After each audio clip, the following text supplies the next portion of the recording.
Bismillah. Assalamualaikum warahmatullahi wabarakatuh.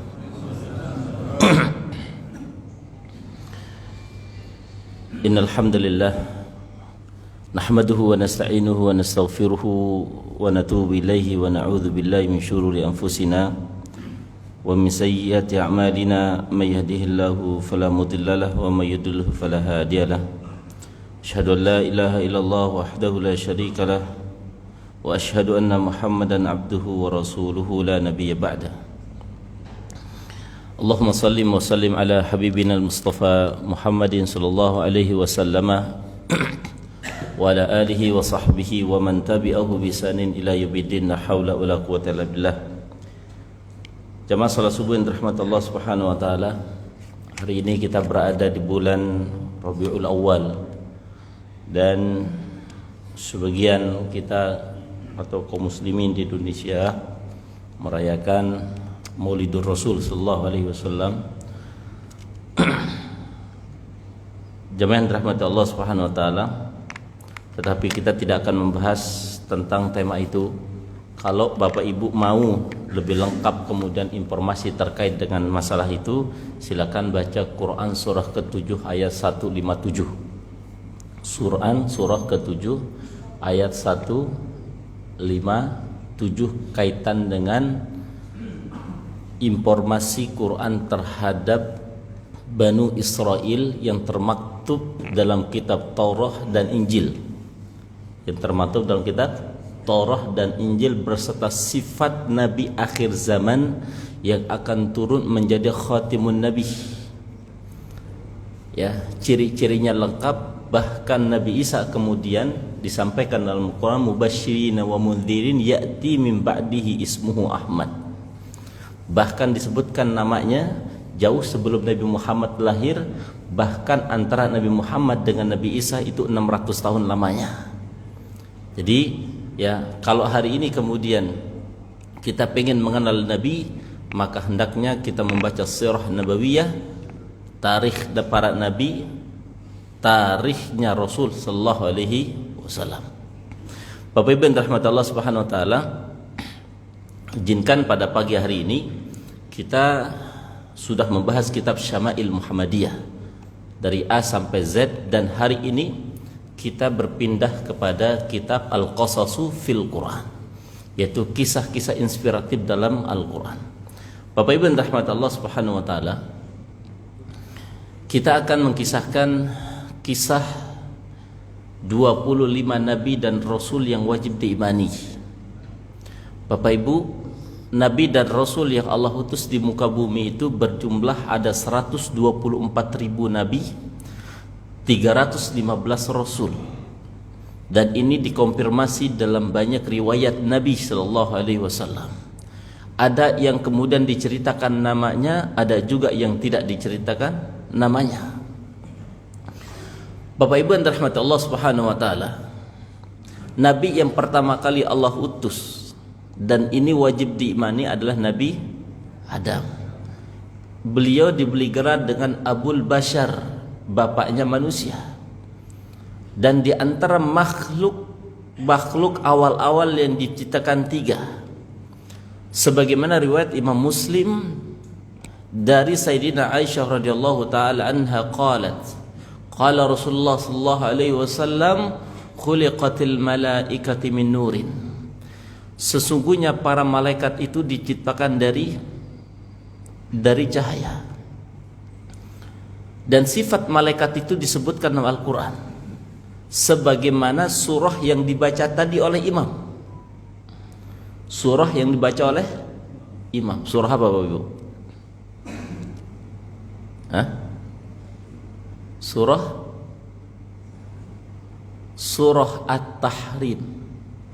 Beliau membaca dari ayat Ya ayyuhalladzina amanu tubu ilallah, tentang taubat nasuha, Tapi ayat sebelumnya, dua ayat sebelumnya bercerita tentang ya ayyuhalladzina amanu qu anfusakum wa ahlikum nara wa quduhan nas wal hijara 'alaiha malaikatun ghiladun shidadun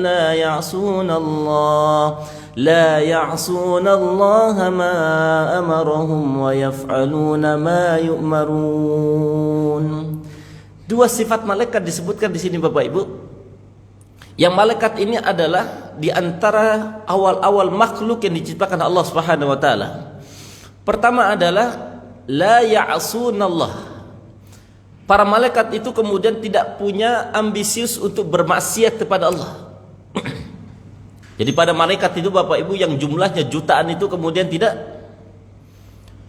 tidak ada ambisius untuk kemudian bermaksiat kepada Allah Subhanahu wa taala. Itu yang pertama, sifat pertama disebutkan dalam Al-Qur'an surat Tahrim ini. Wa yaf'aluna ma yu'marun. Dan kedua sifat malaikat yang disebutkan di sini adalah mereka taat betul pada Allah. Sehingga apa yang diperintahkan Allah mereka selalu mengerjakannya tanpa ada komentar apapun. Ini malaikat, Pak. Makanya dalam banyak riwayat ada malaikat khusus untuk mencabut nyawa. Itu saja pekerjaannya. Ada malaikat pembawa wahyu, ada malaikat yang kemudian meniup trompet, ada malaikat yang kemudian menjaga pintu surga, ada malaikat yang kemudian menjaga pintu neraka, ada juga malaikat yang diwajibkan untuk sujud sampai hari kiamat, ada juga yang bertasbih dan sebagainya. Maka kedua sifat ini disebutkan dalam Al-Quran. La ya'sunallah, tidak punya ambisius untuk kemudian maksiat kepada Allah. Dan kedua adalah wa yaf'aluna ma yu'marun, dan selalu mengerjakan apa yang diperintah Allah. Kenapa demikian? Wajar, karena malaikat itu minus. Apa minusnya Bapak Ibu? Tidak memiliki nafsu sebagaimana manusia.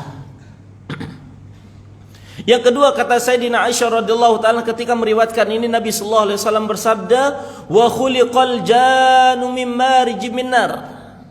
Dan Allah ciptakan jin, bangsa jin dari ujung api. Bapak Ibu, ya, kalau kita nyalain api, ujungnya itu, ya, itulah diciptakannya jin. Kalau kemudian kita baca kitab-kitab seperti Al-Bidayah wa Nihayah yang dikarang oleh Imam Ibnu Katsir, dan banyak riwayat-riwayat menyebutkan tentang kisah Israiliyat. Bapak Ibu, apa yang dimaksud dengan kisah Israiliyat? Kisah-kisah yang kemudian diriwayatkan di zaman Bani Israel. Ada satu riwayat mengatakan, hadithuni an Bani Israel fala haraj, kata Nabi, ceritakan kepadaku tentang kisah-kisah Bani Israel, ya, fala harat, enggak berdosa. Tetapi kemudian bagaimana kemudian menyikapi kisah-kisah yang datang dari Bani Israel, ya, tidak boleh meyakini secara 100% dan juga tidak boleh diyakini, didustai secara 100%. Ya, begitu saja. Karena memang kemudian diceritakan oleh banyak kemudian kisah-kisah Israiliyat, terutama tentang penciptaan jin, Bapak Ibu. Nah, jin yang pertama kali Allah ciptakan disebut namanya dalam banyak riwayat Israiliyat disebut dengan Sumayyah. Siapa Bapak Ibu? Sumayyah namanya, Sumayyah. Lah Sumayyah inilah kemudian nanti beranak pinak Bapak Ibu. Ketika beranak pinak, kemudian Allah Subhanahu wa taala turunkan di muka bumi. Ternyata antara Adam dengan bangsa jin itu 2000 tahun bi alfaini amin. 2000 tahun qabla khuliqa Adam, diciptakan hanya Adam. 2000 tahun diciptakannya siapa? Bangsa jin. Nah, Sumayyah ini Bapak Ibu diceritakan dengan banyak riwayat Israiliyat, kemudian beranak pinak diturunkan Allah Subhanahu wa taala di muka bumi. Setelah Allah ciptakan turunkan di muka bumi, maka mereka memiliki sifat dua Bapak Ibu. Itulah yang terkonfirmasi dalam Quran, sehingga ketika Allah Subhanahu wa taala memberikan gambaran terhadap malaikat, wa idz qala rabbuka lil malaikati inni ja'ilun fil ardi khalifah. Wahai seluruh para malaikatku, aku punya wacana, kata Allah Subhanahu wa taala, untuk menjadikan satu makhluk yang nanti akan turun di muka bumi, yang kemudian akan memanage bumi, yang disebut dengan khalifah. Apa yang disebut dengan khalifah, Bapak Ibu? Khalifah itu makna sederhananya adalah orang yang silih berganti, ya, akan datang bergantian, ya. Banyak makna khalifah. Ada juga maknanya kemudian memanage, ada juga maknanya memimpin dan sebagainya. Maka malaikat kemudian bertanya kepada Allah Subhanahu wa taala, qalu ataj'alu fiha may yufsidu fiha. Ya Allah, apakah Kau akan jadikan satu makhluk yang akan menjadikan dunia itu menjadi rusak, wa yasfikud dima, dan mereka selalu berperang dan menumpahkan darah. Jadi Bapak Ibu yang dirahmati Allah Subhanahu wa taala, pertanyaannya adalah, dari mana malaikat tahu kalau kemudian makhluk yang akan diciptakan Allah itu, yang disebut dengan khalifah itu, memiliki sifat yang pertama adalah merusak dunia itu sendiri, dan kedua suka berperang. Bapak Ibu, tahukah kemudian malaikat ini alam gaib? Tidak tahu.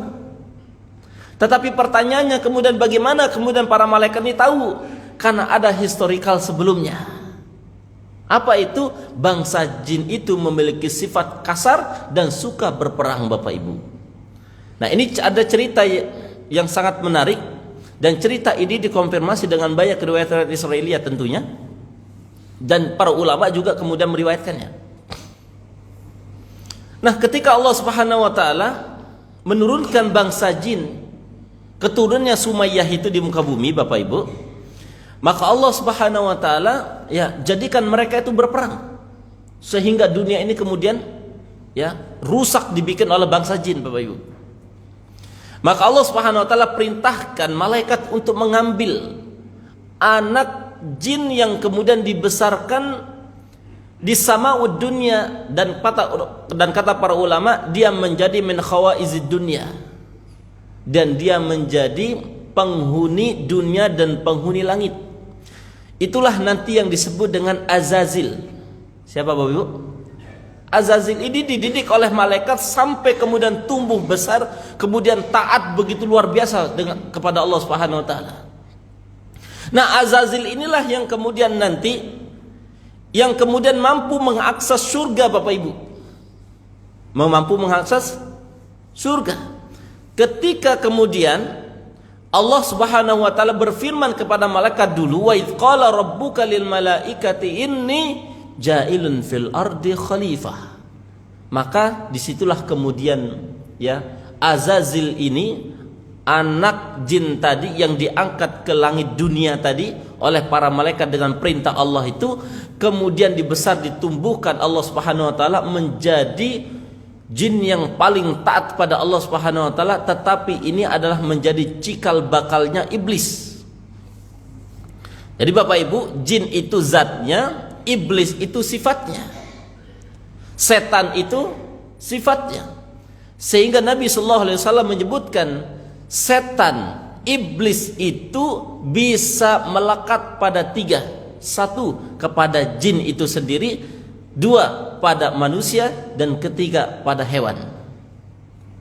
Makanya ketika Nabi sallallahu alaihi wasallam ya memerintahkan para sahabat kemudian, bunuhlah ular yang hitam. Ular hitam itu minas syaitan. Dan kemudian kenapa dalam ilmu fikih kemudian anjing hitam itu kemudian ya kalau ada orang sholat kemudian melintas, maka batal orang yang sholat. Ya, maka kita diperintahkan berdoa oleh Allah Subhanahu wa taala, qul a'udzu birabbin nas, malikin nas, ilahin nas, min syarril waswasil khannas alladzi yuwaswisu fi sudurinas minal jinnati wan nas. Bisa melekat sifat setan itu kepada jin dan manusia. Makanya kalau kita kesal banget sama orang, Pak, kita bilang apa? setan lu. Berarti sifat setan itu melekat pada pribadi dia. Ya, sifat setan itu melekat pada pribadi dia. Ya. Nah, Bapak Ibu yang dirahmati Allah Subhanahu wa taala, singkat cerita, ketika Allah Subhanahu wa taala perintahkan ya malaikat untuk sujud kepada Adam, dan Nabi sallallahu alaihi wasallam bersabda, wa khuliqa Adam min turabin mimma wasafa lakum, kata Nabi. Dan Allah ciptakan siapa? Adam dari apa? Dari tanah, dan sifat-sifatnya sudah diceritakan kepada kalian, kata Nabi sallallahu alaihi wasallam. Ketika Adam ini diciptakan, Bapak Ibu yang dirahmati Allah Subhanahu wa taala, kemudian memiliki keistimewaan yang inilah dasar awal mula diperintahkannya malaikat dan jin untuk kemudian sujud kepada Adam. Kenapa? Karena 4 alasannya. Pertama, Adam ya menjadi manusia atau makhluk istimewa sehingga malaikat, sehingga bangsa jin disuruh dan diperintahkan sujud kepada Nabi Adam. Kenapa? Karena 4 ini. Pertama, khuliqa biyadaihi, aku ciptakan Adam dengan tanganku sendiri. Itu keistimewanya Adam, Bapak Ibu. Adam ya, bukan manusia anak keturunannya, tapi Adamnya sendiri. Ya. Yang kedua, keistimewanya Adam itu apa? Wa nafakhtu mir ruhi, Allah langsung yang kemudian tiupkan ruhnya, Bapak Ibu. Jadi Adam itu langsung ditiupkan oleh Allah Subhanahu wa taala. Maka ada riwayat menyebutkan ketika Allah Subhanahu wa taala tiupkan ruhnya Adam dari kepalanya, baru sampai perut Adam sudah tengok kiri kanan, Bapak Ibu. Sudah tengok kiri kanan. Inilah kata Nabi sallallahu alaihi wasallam menyebutkan bahwa sifat manusia min ajalin memiliki sifat tergesa-gesa. Maka Nabi sallallahu alaihi wasallam kemudian memberikan pernyataan penting bagi kita, at-ta'ajjul minasyaiton. Orang yang tergesa-gesa biasanya itu ya dari setan. Makanya Bapak Ibu ya jangan tergesa-gesa. Kalau tergesa-gesa biasanya banyak yang apa? Yang kelewatan. Ya. Yang ketiga, Bapak Ibu yang dirahmati Allah Subhanahu wa taala, apa keistimewaan Adam? Ya, keistimewaan Adam itu adalah fasajadal malaikatu. Malaikat itu sujud kepada Adam, Pak. Untuk apa? Litakrim wa ta'zim, untuk memuliakan Adam dan untuk kemudian memberikan pujian kepada Adam. Laisa bil ubudiyati, kata para ulama, bukan untuk apa? Penghambaan kepada Sayyidina Adam. Dan keempat apa? Wa 'allama Adamal asma. Tidak ada satu makhluk yang Allah ciptakan baik yang ada di langit dan ada di bumi kecuali Adam dibacakan langsung, diajarkan Allah langsung nama-nama bendanya. Kata para ulama mufassir, wa 'allama Adamal asma'a kullama thumma 'aradahum 'alal malaikati faqala inni a'lamu ma la ta'lamun. Ayat itu bercerita, kata para ulama tafsir, Allah mengajarkan Adam seluruh benda-benda yang ada di surga pada saat itu, seluruh bahasa yang akan digunakan oleh anak keturunannya, termasuk benda-benda yang ada di dunia. Itu kehebatannya Adam, Bapak Ibu. Maka wajar kemudian diperintahkan seluruh malaikat untuk apa? Sujud kepada Adam. Nah, ini ada yang menarik, Bapak Ibu. Ketika Sayyidina Adam alaihi salatu wassalam diberikan penghormatan kepada malaikat oleh malaikat, ketika Allah Subhanahu wa taala berfirman, wa laqad khalaqnakum tsumma sawwarnakum tsumma qulna lil malaikati isjudu li adama fasajadu illa iblis, kecuali iblis. Ingat Bapak Ibu, iblis ini sifatnya siapa? Sifat siapa? Sifatnya jin. Maka mungkin iblis itu ya di apa? Masuk ke bahasa Indonesia ablas. Ablas itu kebablasan, Pak. Kebablasan, orang kebablasan itu berarti ab'adu minar rahmah, jauh dari rahmat. Iblis itu kan artinya apa? Orang yang jauh dari rahmat Allah Subhanahu wa taala. Nah, ketika ditanya oleh Allah, kenapa enggak mau saja? Qala ma mana'aka alla tasjuda idz amartuk. Wahai iblis, kenapa engkau tidak mau sujud? Wahai jin, ya, yang disifati dengan iblis tadi, orang yang jauh dari rahmat Allah tadi. Qala ma mana'aka alla tasjuda idz amartuk. Kenapa engkau enggak mau sujud kepada Adam terhadap perintahku? Apa kata iblis? Qala ada khairum minhu. Aku lebih baik daripada dia. Bapak Ibu, perhatikan kalimatnya, ada khairum minhu.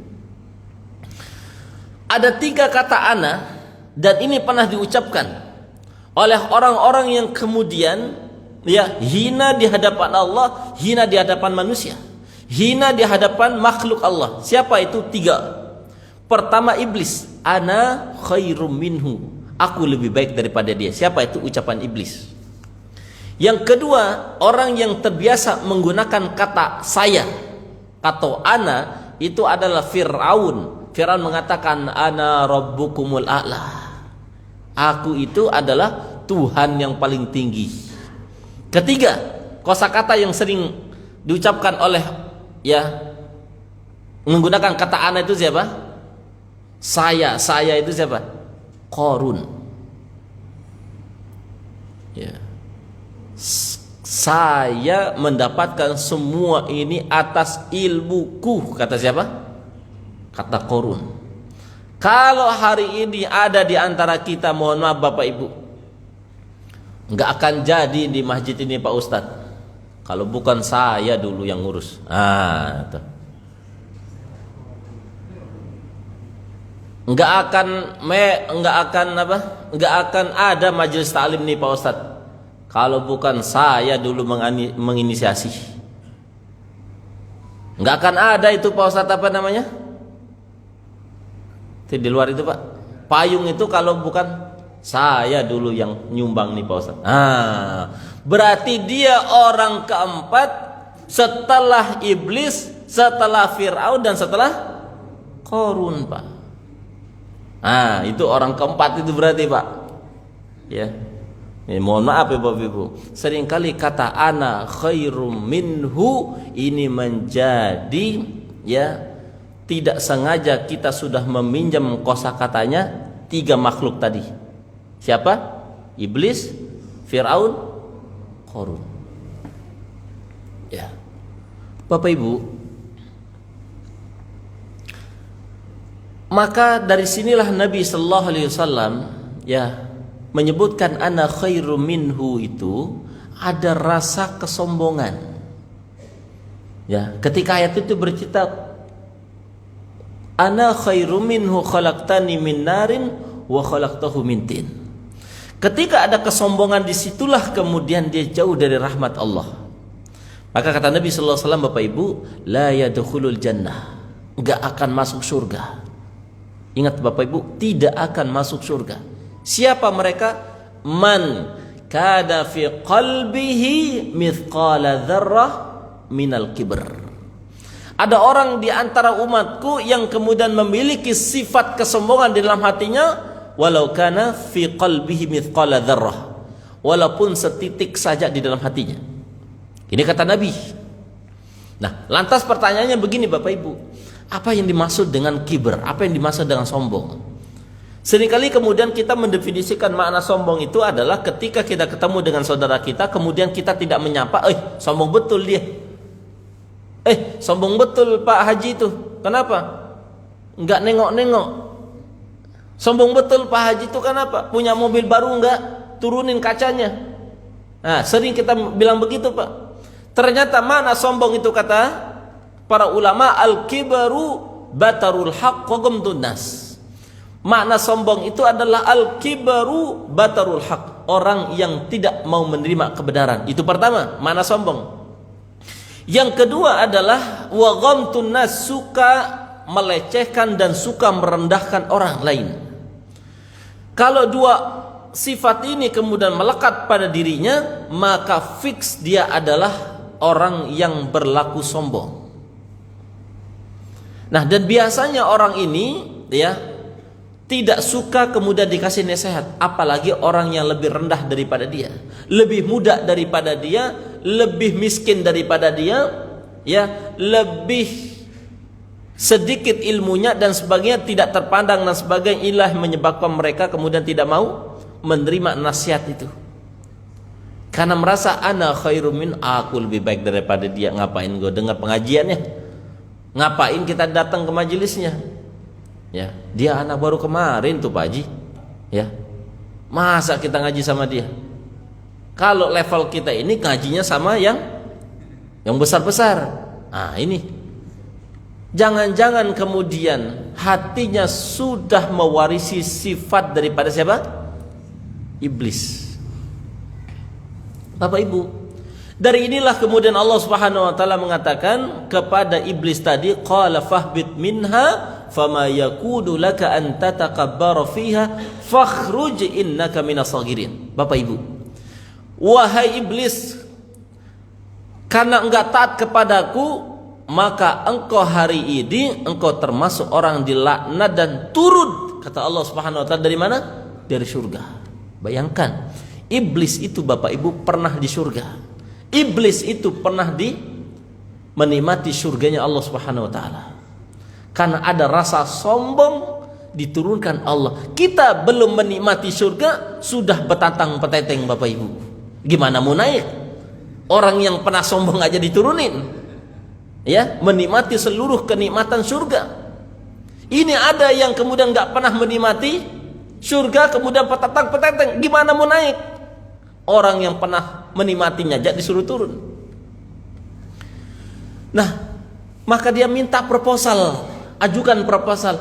Qala anzirni ila yaumi ba'tsun. Ya Allah, kalau begitu saya terima konsekuensinya, ya.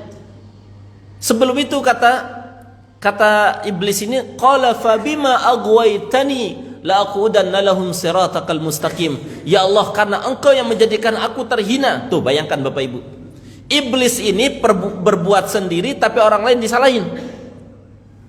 Ya Allah, karena engkau, nah tuh, karena engkau ya Allah yang membuat aku sesat. Tuh bayangkan Bapak Ibu. Nah ini jangan-jangan orang terbiasa menyalahkan orang lain sudah mewarisi sifat siapa? Dia yang berbuat disalahin orang lain, Pak.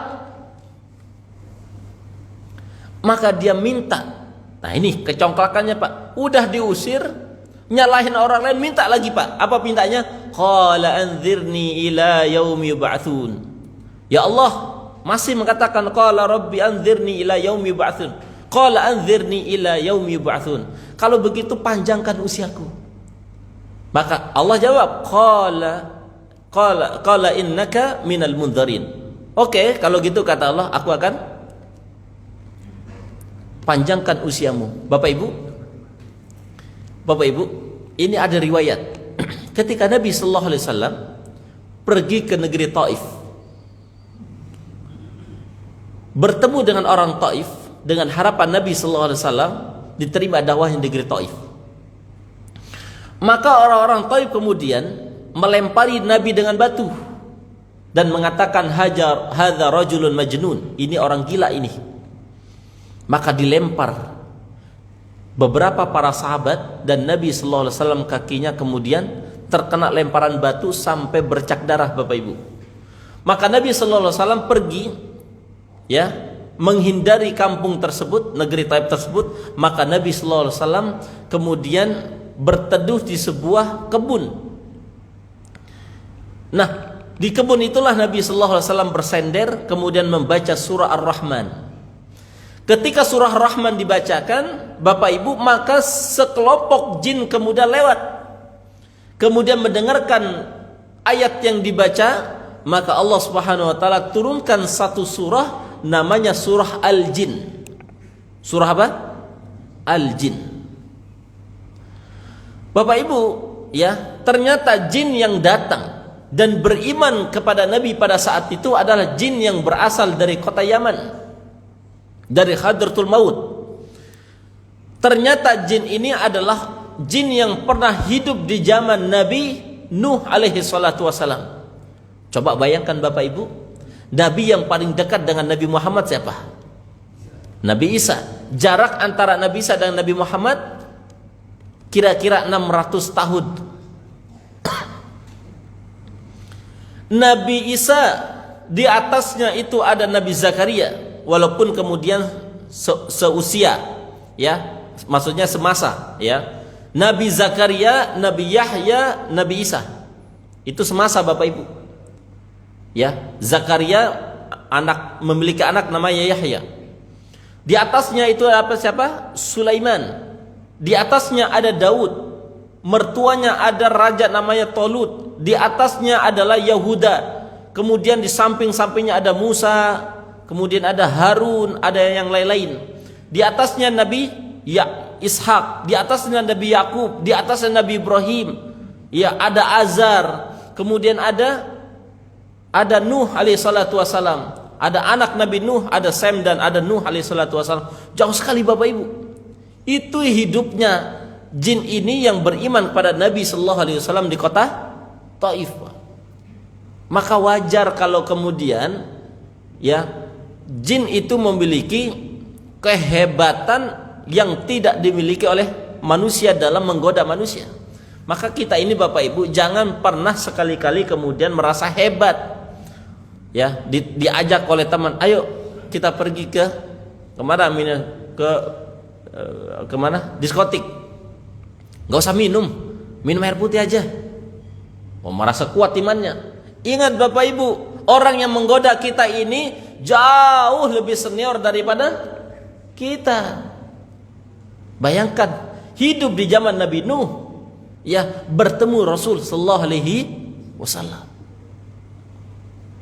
Saking panjangnya Bapak Ibu. Kemudian dia mengatakan apa? Tsumma la'atiyannahum min baini aydihim wa min khalfihim wa an aymanihim wa an syama'ilhim wa la tajidu aktsaruhum syakirin.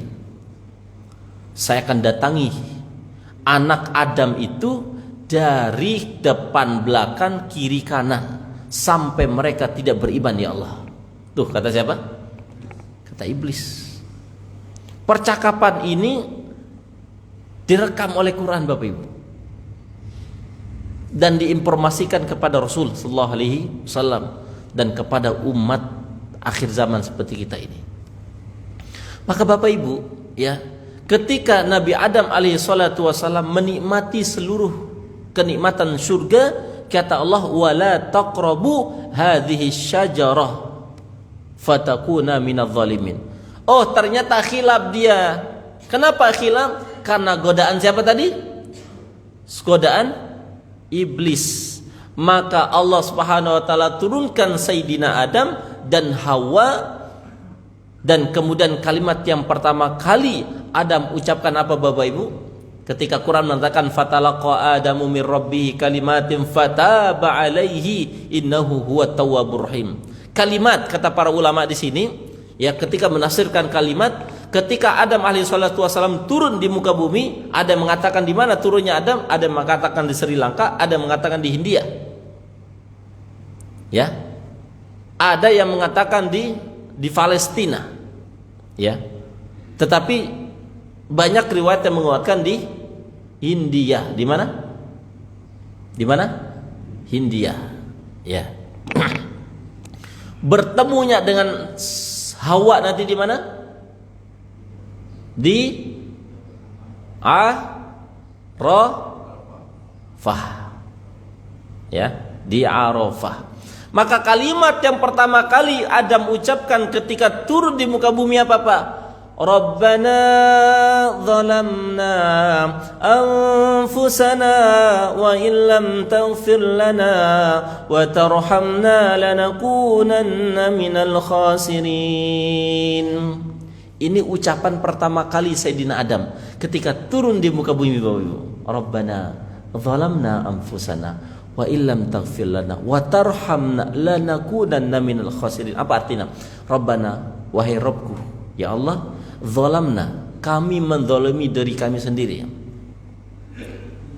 Ya, zalamna anfusana wa illam taghfir lana, Jikalau tidak ada rahmat dan kasih sayang dan ampunanmu, lanakunanna minal khasirin, sungguh aku menjadi orang yang paling merugi.